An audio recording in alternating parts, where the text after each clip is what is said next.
Hey everybody, this is Mr. Hebink. Going to be doing a video lesson here today presenting electrical power and electrical energy and briefly touching on electrical efficiency. We'll be introducing two new equations that will set up a lot of things that we do going forward with the different kinds of circuits, which we are going to begin getting into specifics of those tomorrow. Tuesday we're going to look at series circuits, Wednesday parallel circuits, and then Friday what we call combination circuits this week.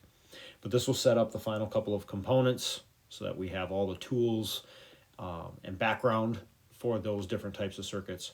So here we go. Big question that's going to be really the focus of a couple of examples we talk about over the next few minutes. What single quantity is attributed to the brightness of a light bulb? And we usually talk brightness if you think about light bulbs you've got at home, whether it's in your bedroom, the kitchen, the living room, wherever it may be. We usually talk about what's the wattage of a particular light bulb. So wattage is associated with the power. That's what we attribute to the brightness. So generally speaking, the higher the power, the brighter the bulb. The lower the power, the fainter it is going to be. Now, here's how we ultimately determine electrical power. Power, yes, is still measured in watts like it was last term for us when we did power output of a person or doing various different kinds of activities. How much power does something give out? How we do this with electricity is current times voltage. So we've already seen a relationship involving current and voltage going back to Ohm's law. Well, now we've got one more piece to add, and that is the power aspect to things. So power, though, equal to current times voltage. So, very simple example here, but then we're going to dive a little deeper into the power aspect and also tie energy into this. But this question says, how much current is running through a 60-watt light bulb if it is plugged into 120 volts? So, this is our relationship. In this situation, we want to find current.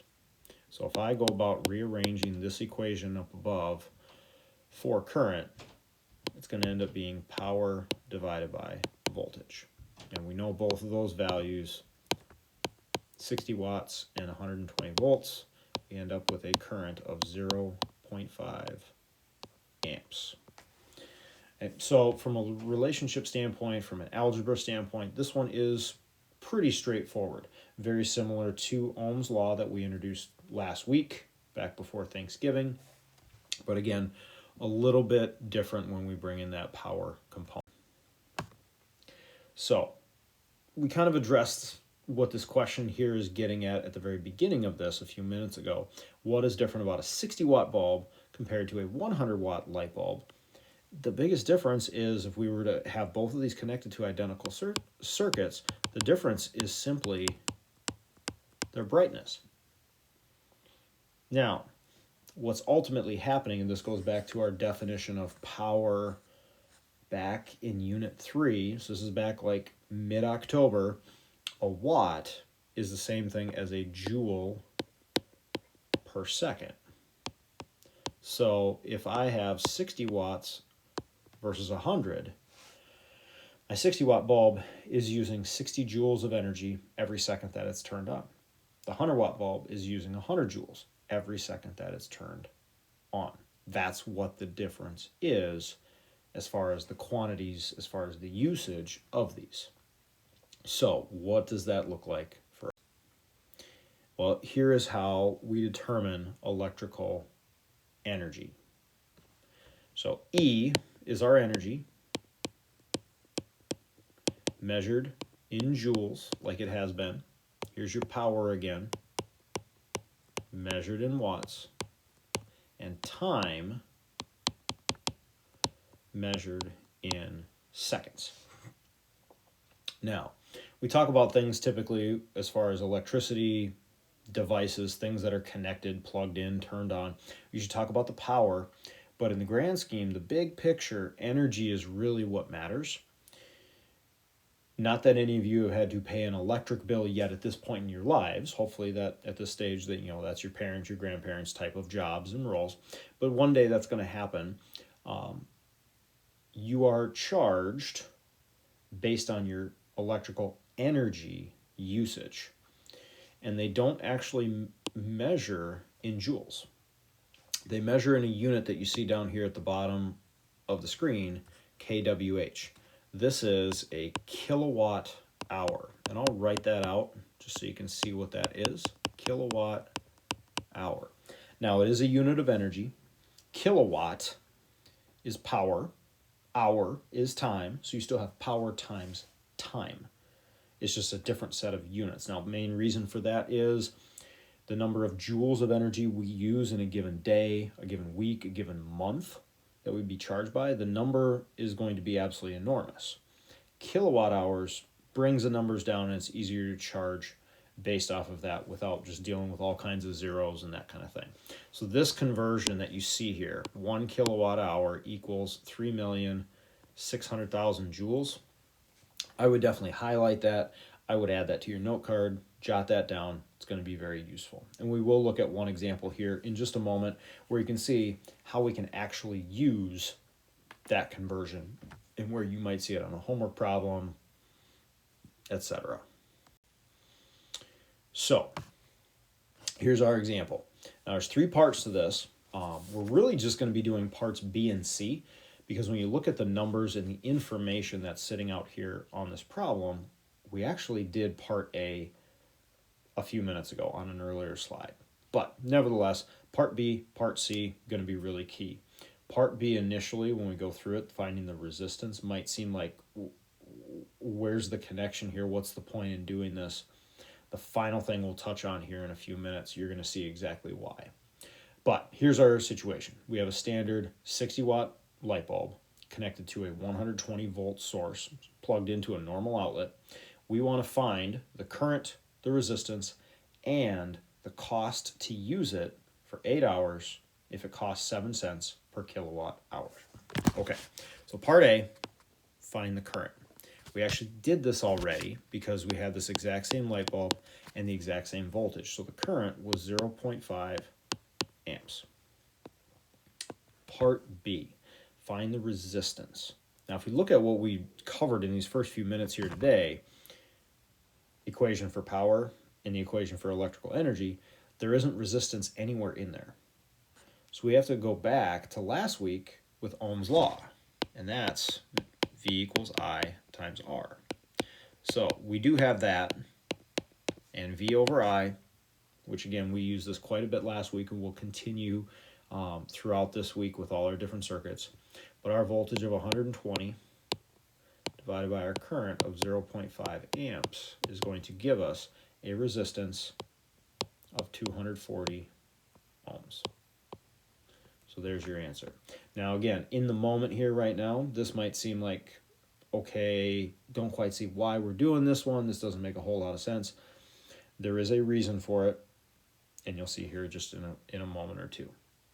But let's take a look at the final component here, and this is where the energy piece is going to come into play. This one is asking us to find the cost to use this bulb for 8 hours at 7 cents per kilowatt hour. Now here's what I want to point out. Our cost is per kilowatt hour. So here's what I'm going to do. Because my cost is 7 cents per kilowatt hour, I need energy. I need to figure out energy equals power times time. I am going to put my power into kilowatts instead of watts, and then my time is given to me in hours. I'm not going to touch joules. I'm not going to deal with it at all. So 60 watts is going to be 0.060 kilowatts. There are 1,000 watts in a kilowatt. So 0.060 kilowatts times 8 hours, I get 0.48 kilowatt hours. Okay. Very simply, that's my energy. Now the final step is to take that and multiply by that 7 cents per kilowatt hour. And what that will result in is my cost, which ends up being $0.0336, which reality, the electric companies will always round up. That means my end answer is 4 cents. Now in the moment here, this doesn't sound like a whole lot, like, oh, 4 cents, big whoop. This is one single light bulb on for 8 hours. Costs you 4 cents. Again, doesn't sound like much. Consider for a moment how many light bulbs you have in your house. How many hours are each of those on in a given day? And then, multiply that by 30. And there, all of a sudden, you've got your month. It adds up pretty quickly. Okay. So just giving you a sense of, all right, where does this come from? But that energy piece is pretty significant. Now, our final thing that we're going to have a few minutes here to look at is related to those light bulbs. Now, this is not just a light bulb thing, but we're going to use light bulbs because, again, they're very much a fundamental thing when it comes to electric circuits. So the question that you're being asked here on this slide says, is a 60-watt light bulb always 60 watts? And the answer is no. Now, the reason it's not is because if you look right here on this picture, you see there's a stamp on the bulb itself. You see 60 watts, 120 volts. When you go to the store, pick up light bulbs, they're going to have a stamp of some kind on there like this. And that wattage that's listed is based on, at least if you're buying them here in the United States, based on them being plugged into a standard 120 volt outlet. If you take that bulb and you plug it into a different voltage, the power will change. Best example I can give you of something that a lot of us probably even have at home and might not even realize that this is the situation. If you have a dimmer switch somewhere at home, this is exactly what's going on. There are certain kinds of light bulbs that can be dimmed, some that can't, most can, and you may have a dimmer switch or two somewhere in your house. I have one sitting in my basement. When you turn that dimmer switch, it's actually adjusting how many volts are being allowed into that circuit. And different voltages, based on the light bulbs, are going to result in different wattages. So how can we figure out, if we change the voltage, how do we figure out what's the power output of that bulb going to be? Well, there's one thing that stays the same for all devices. The question is asking, what is fundamental to an electrical device? The one thing that is the same is resistance.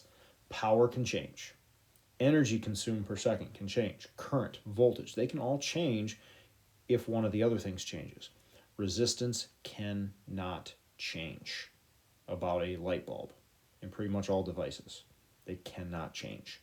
So we're going to look at one final example, and this problem here, while it may on the surface look and seem simple, this might be the most significant or most involved type of problem you're going to see over the course of the week ahead of us. So just going to highlight that, make a note. But here we go. This question is asking, what would the power of a 40-watt bulb rated at 240 volts be if it's connected instead to 120 volts? So here's what that means. The stamp on this bulb, if we were to go to the store and buy this one, this is what the stamp would have on it. 40 watts, 240 volts. Well, if we take it and we connect it to 120 volts, what's the wattage going to be? Okay, and spoiler alert on this one, cutting the voltage in half does not mean that the power gets cut in half. There's a little more to this. So, and in fact, there's 4 steps to get us there. So I'm going to step you through them. I'm going to put each step in a different color as I write this out so you can see what's going on. Step 1 we need to find the current in the original setup, which would be the 40 watts and 240 volts. That is going to be power over voltage. So 40 watts over 240 volts. So that's going to be 1/6 or 0.166 repeating amps. That's step one. Now you might be looking at like, well, okay, why did we do that to start? Well, the reason is step two is the big one. We need to know what that resistance is. Again, if you go back one slide, the resistance is the one thing about this light bulb that cannot change. It cannot change. So, resistance, back to our Ohm's law from last week, V over I. And we're going to continue to use the original info that we have to work with. 240 volts, and then the current that we just calculated of 0.166 repeating amps. That gives us a resistance of 1,440 ohms. Okay, so big number right there for us. Now, step three. Now we're going to take a look at our new info over here. We are now shifting to 120 volts. We need to know, before we can find power, that's the ultimate goal here. In fact, I'll actually set up step 4 down here. Ultimately, step 4, we want to know the new power. That's what the N is going to stand for here. But before we can get to that, we need the new current. And again, I know I said it 2 or 3 times already, resistance is the one thing that won't change. If you change the voltage, not only does the voltage change, the current changes and the power changes. So we need to know what is the new current. And how we're going to figure that out? Ohm's law. New voltage divided by the resistance.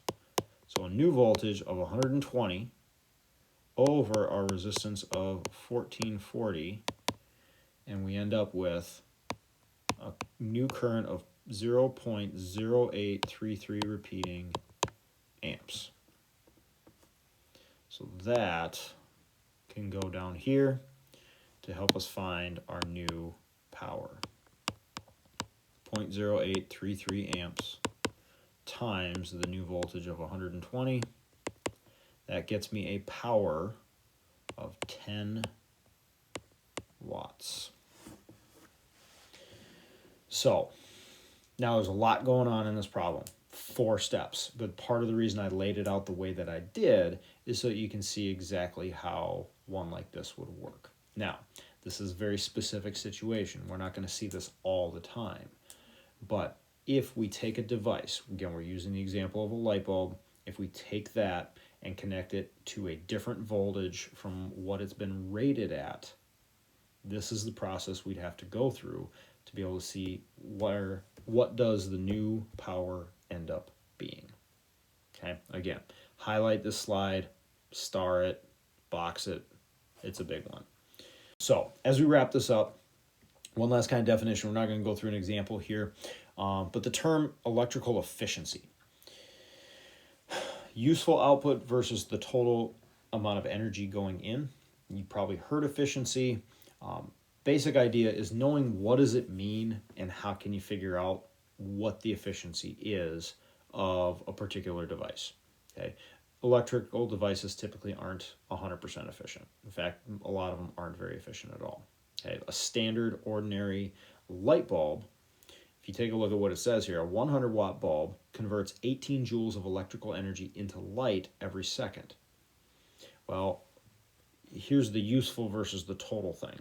If we're looking at efficiency, it's getting 18 joules of useful energy out from 100 joules of energy going in.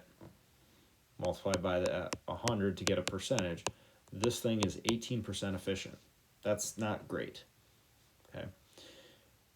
So the question might be, well, where's the rest going? And that's what this question right here is asking. How much energy does it convert into heat each second? Well, that would be the other 82 joules. A light bulb's purpose is not to heat things up. A light bulb's purpose is to light up a room, light up a space. So 18 joules go to that. The other 82 go to heat. That's why your standard bulbs heat up as much as they do while they're being used. So, and this just gives you kind of a final comparison, a sense of how different kinds work. Okay? You don't have to know these specific percentages, numbers, or things like that. But just be aware that there's a big reason why we have made shifts to different styles of light bulbs, especially in the last 15 to 20 years. Incandescent bulbs are becoming a thing of the past. LEDs, CFLs, LCDs are becoming extremely common and are very, very cost effective, and you can get a lot more energy efficiency out of them as well. Okay, they last longer. This just, again, kind of gives you the sense there. So, not that we're going to go into a whole economics and finance lesson of what kinds of bulbs you should have in your house, but it kind of gives you a sense and can be some kind of interesting stuff. So, all right, so that's the end of our lesson here. The last thing that I'm going to mention, and then you will be able to get together in your lab groups and get going on the lab demo. When you go to the Canvas page for today's lab demo, you will go to the labs page, find the document called the heating demo, and you are going to download the document that's there. And within that document, you are going to find a link at the top of the page. That link will take you to a video clip that one of the other physics teachers put together a little over a year and a half ago from Mr. Rasmussen. It's going to provide you some data. You have to watch the video to pull the data that you need. So when you look at that video, you'll see all the pieces of info that you're going to need. The mass of some water, voltage, power rating, initial temperature, final temperature, how long, etc. What you're doing is you're gathering some information about a microwave that is going to ultimately be heating a sample of water. We're going to use that to figure out some things.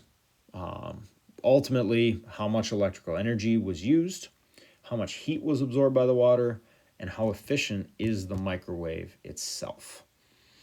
Okay, so you need the data. The video is only 3.5 minutes long. It's short. My recommendation would be watch it as an entire group at your station on one device, gather all the data, and then you can work through all the calculations with it as a group. When you're completely done with it, you can get going on the homework for tonight. In the last 15-ish minutes or so today, you'll go back together and you'll close out with our first quiz for the unit on circuit basics.